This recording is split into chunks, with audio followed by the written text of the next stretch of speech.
pala ang inaatupag niyo? Anong klaseng mga anak ba kayo? Naging mabuting ina naman ako. Bakit niyo pa nagawa lokohin ako? Patawad po, ma. Nakalimot kami ni Archie. At ikaw, Benchit! Nasaan naman yung nakabuntis sa'yo? Sorry po.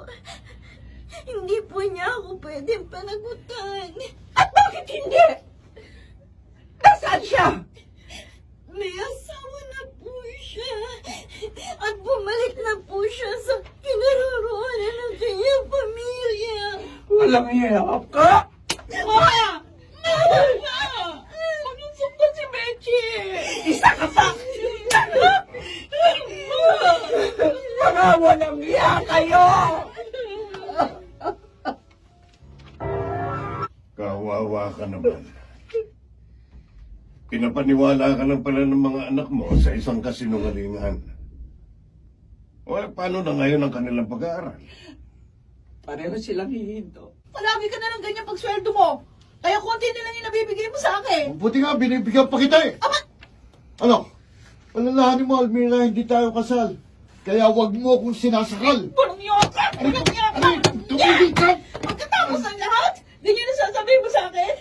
May anak tayo, Argel! Hindi mo ako pwedeng itali dyan. Dahil pwede kong sustentuhan yan. Kaya wag mo sinasagad ang pasensya ko. Hinahamon mo talaga ako. Ha? Ano? Umiyak ka? Nag-aaral pa lang ako nakakapanganak. Sinikmurahan mo na ako. Ayop ka! Kasalanan mo! Ayop! Kasalanan mo! Anong nakakabisit ka? Ay, hindi mo dapat sinakta si Almira Arjel! Mama Violeta. Walang hiya ka? Irresponsable ka na nga. Nananakit ka pa. Ayoko na makisama sa kanya, ma! Mag-iiwalay na kami! Chi, kanina ka pa namin hinahanap. Saan ka ba galing? Kinuha ko yung upa sa isa nating apartment. Kailangan na kasi ng gatas at diapers ng anak ko eh. Sana hinintay mo man lang makalabas sa ospital si mama bago mo kinuha yung pera sa 8 apartment. Bili ka pala eh! Ang sabi ko, upa sa apartment. 6,000 lang ang kinuha ko, hindi 48K. Oo nga naman. Mali ka nga, Jimbo. Mali pa rin yung ginawa ni ate. Hindi pagrespeto yung kay Ano? Hindi pagrespeto? Ha?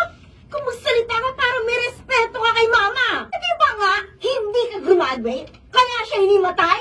Tama! Tama si Benchi. Kayong dalawa talagang nagbigay ng sama ng loob kay mama eh. Dahil nagbuntis kayo nagsabay. Ah, ganun mo lang yakap! Itong isa pa! Yan ang bagay sa'yo. Mapagbalinis ka kasi. Sobra na kayo. Porket mas matanda kayo sa akin. Bakit kayo nag-aaway-aaway? Tito Conrado? Si Jimbo po kasi dito. Lumalaban na sa amin. Hindi kayo nilalang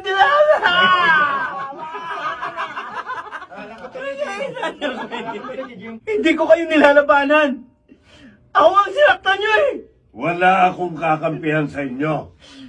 Dahil sa totoo lang, pare-pareho kayong mga pasaway. Benji, Almira. Kuya Argel? Ikaw! Ikaw ang may kasalanan kung bakit namatay si JR! Ikaw! Ikaw! Hindi ko gusto mangyari ito sa anak natin, Almira. Mahal ko siya. Sinungaling! Sinungaling ka! Sarili mo lang ang mahal mo! Hindi totoo yan. Sarili mo lang mahal mo! Kaya lumayas ka dito! Lumayas ka dito! At natapos na naman ang ating isang drama espesyal abangan sa DZRH. Hanggang sa susunod, Lord. Salamat!